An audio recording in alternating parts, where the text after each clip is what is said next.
जय Hind students. Syllabus briefing देखेंगे अपन MB 104 की, जिसका नाम है मैनेजेरियल इकोनॉमिक्स। एक बार फिर दोहराऊंगा मैं, मैनेजेरियल इकोनॉमिक्स 103 थी आपकी, जो आपने देखा था अकाउंटिंग्स और मैनेजर्स। ठीक है,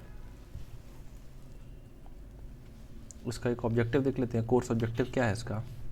the paper seeks to equip the students with the analytical tools of economics and apply the same to rational managerial decision making. Okay, it further seeks to develop economic way of thinking in dealing with practical business problems and challenges.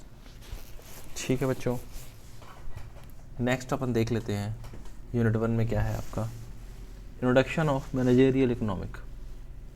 सबसे पहले हम देखेंगे इसका introduction. मैं तो यहाँ भी आपको इंट्रोडक्शन दे सकता हूँ, बट यूनिट 1 में हमको इंट्रोडक्शन देखना है, तो वहाँ पर बेहतर तरीके से समझेंगे, उसकी मीनिंग पढ़ेंगे, उसका स्कोप पढ़ेंगे, उसके मेथड्स ऑफ मैनेजरियल इकोनॉमिक्स, उसकी इम्पोर्टेंस और एप्लीकेशंस मैनेजरियल इकोनॉमिक्स और डिसीजन मेकिंग। ठीक है, डिसीजंस में एक टॉपिक है decisions, concept of opportunity, cost, time value of money, scarcity, choice and production possibility curve. ये जो मैं कर्व बोलता हूँ ना, पॉसिबिलिटी कर्व, तो कर्व को भी बहुत ध्यान से पढ़ना है। देखिए, जैसे जैसे आपका मैं आपको टॉपिक बताते हूँ, पॉसिबिलिटी कर्व क्या होता है आप सोच होंगे।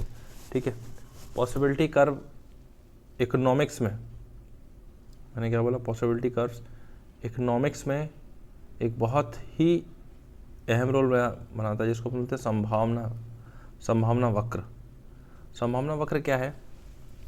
संभावना वक्र क्या होता है? एक वस्तु की अधिकतम मात्रा को दर्शाता है, जो किसी अन्य वस्तु के उत्पादन स्तर को उत्पादित किया जा सकता है, और दोनों वस्तुओं के उत्पादन के लिए उपलब्ध इनपुट की कुल मात्रा क्या है, टोटल मात्रा, और उत्पादन में दी गई तकनीक, उसके हिसाब से निकालते हैं। मैं आपको आगे समझाऊंगा, निश्चिंत रहिए, फिर एक एक चीज़ मैं आराम से डिस्क्राइब करूंगा। नेक्स्ट अपन देख लेते हैं डिमांड एनालिसिस। डिमांड एनालिसिस हम क्या देखेंगे? Law of demand, exceptions to law of demand, determinants of demand, फिर है elasticity of demand, price, income, cross and advertising, elasticity, uses of elasticity of demand for managerial decision making. फिर हम देखेंगे measurement of elasticity of demand. फिर हम देखेंगे demanding, forecasting, meaning, significance of methods.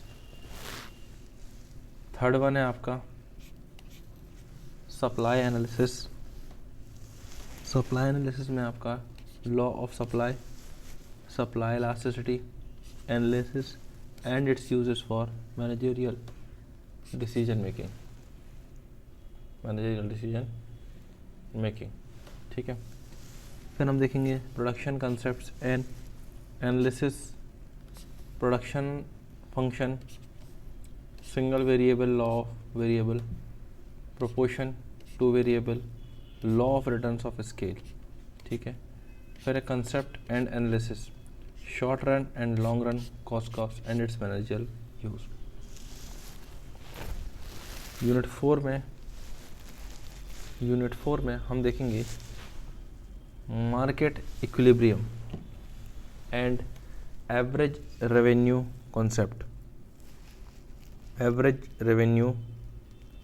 Concept. फिर हमारे पास रहेगा मार्केट स्ट्रक्चर। ठीक है, क्योंकि मार्केट बाजार का इक्विलिब्रियम मतलब क्या होता है? संतुलन। ठीक है, ये हमको देखना है। Market structure, competition, feature, determination of price under perfect competition, monopoly, मैंने क्या बोला आपको?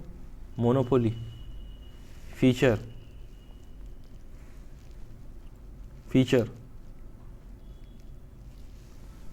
Pricing under monopoly, price discrimination. ठीक है, मोनोपोली क्या होता है? एकाधिकार। ठीक है, monopolistic, features, pricing under monopolistic competition, production और डिफरेंशिएशन, ओलिगोपोली। फिर क्या बोला मैंने आपको? Oligopoly, oligopoly. अल्पाधिकार, ओलिगोपोली क्या होता है आपका? अल्पाधिकार, अल्पाधिकार, ठीक है। Pricing strategies, price determination, full cost pricing, product lining, price skimming, penetration pricing, ठीक है। अच्छा, मैंने आपको ये तो बता दिया था, फिर मैंने आपको एक और चीज़ क्या बोला था? मोनोपोलिस्टिक, मोनोपोलिस्टिक, ठीक है। मोनोपोलिस्टिक क्या होता है? मोनोपोलिस्टिक क्या होता है आपका?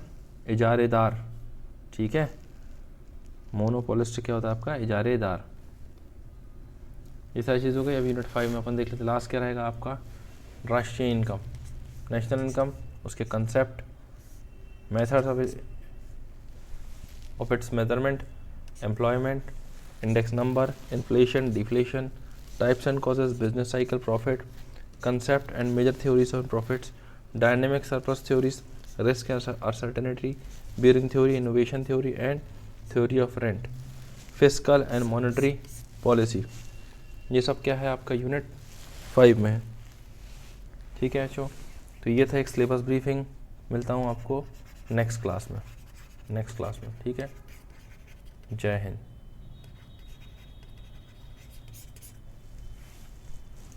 Thank you.